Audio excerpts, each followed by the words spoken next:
Okay, so you are not going to believe what I found on my kitchen cabinets last week. And honestly, it is kind of embarrassing, but I have to tell you, because it changed everything.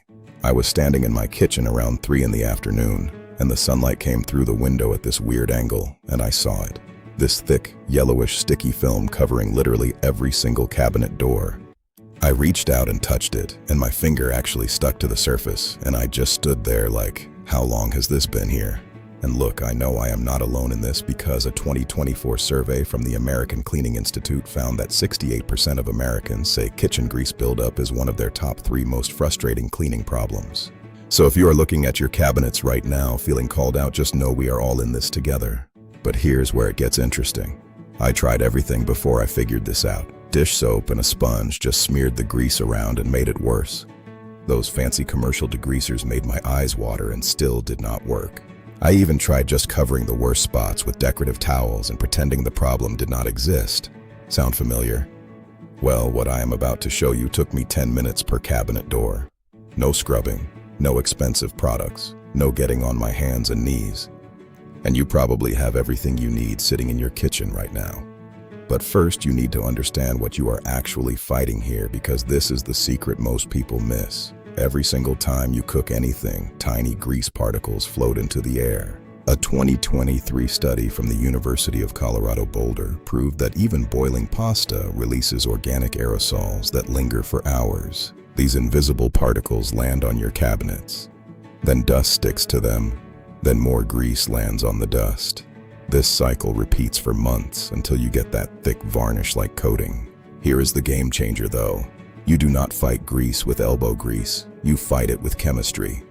There is a principle called dissolves like, and it means oil-based gunk breaks down best with specific ingredients that chemically pull those molecules apart. No scrubbing required. So here is exactly what you need. Baking soda, which the American Chemical Society confirms is a mild abrasive that loosens buildup without scratching. Blue Dawn dish soap, which is literally the same soap wildlife rescues use to clean crude oil off birds after oil spills. A 2024 National Wildlife Federation article confirmed they still use it because nothing cuts grease better. White vinegar for about $1.50, warm water, and 2 soft microfiber cloths. That is it. Maybe $6 total if you had to buy everything new. Now here is the method, and pay attention because the order matters. First, you have to dust everything dry before any liquid touches it. This sounds basic, but skipping it is the biggest mistake people make. Wet dust turns into sticky paste that is impossible to remove. Grab a dry cloth and wipe down every door top to bottom.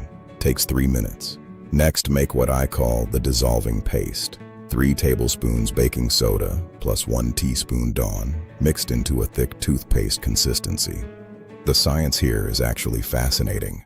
The baking soda provides gentle friction, while the soap contains surfactants with molecules that literally grab grease on one end and water on the other. They hook onto the grime and yank it free when you wipe.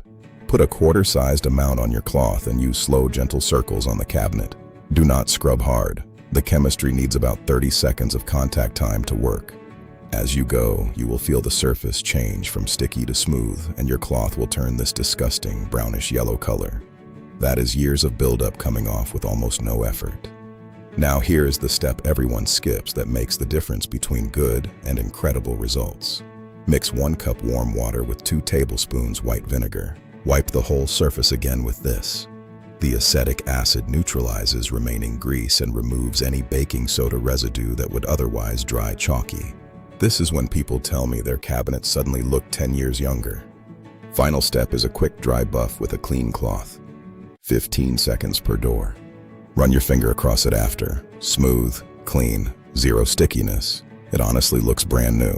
Quick tips that boost results even more. Warm solutions work better than cold because grease becomes more fluid at higher temperatures. The USDA confirmed this in 2023 research. Your cabinet handles often have worse buildup than the doors because you touch them constantly, so hit those with an old toothbrush and the paste. And the tops of your cabinets are the absolute worst spot because heat and grease rise. A 2024 National Sanitation Foundation report found cabinet tops have bacterial counts comparable to kitchen sinks. Use the same method up there and prepare to be disgusted by what comes off. For maintenance, just wipe your cabinets weekly with diluted vinegar, 3 minutes total. A 2024 Journal of Environmental Health study found that quick regular wipes prevent buildup way better than occasional deep cleans. Also run your range hood every single time you cook, even for soup or boiling water. The EPA updated their guidance in 2024, saying kitchen ventilation dramatically reduces those airborne grease particles before they land. And honestly, there is a mental health angle here too.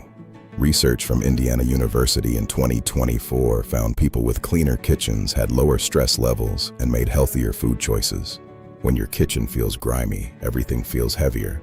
When it is clean, you actually want to be in there. So here is what I need you to do right now. Go touch one cabinet door, feel that stickiness, then try this on just one door, 3 minutes. Compare it to the one next to it. The difference will blow your mind, and you will not be able to stop until you finish every single one. Drop a comment telling me how bad yours were and how they look now, because your experience might be exactly what convinces someone else to finally try this. Hit subscribe because next time I am showing you how to destroy baked-on oven grime using almost the same approach, and it works even better than this.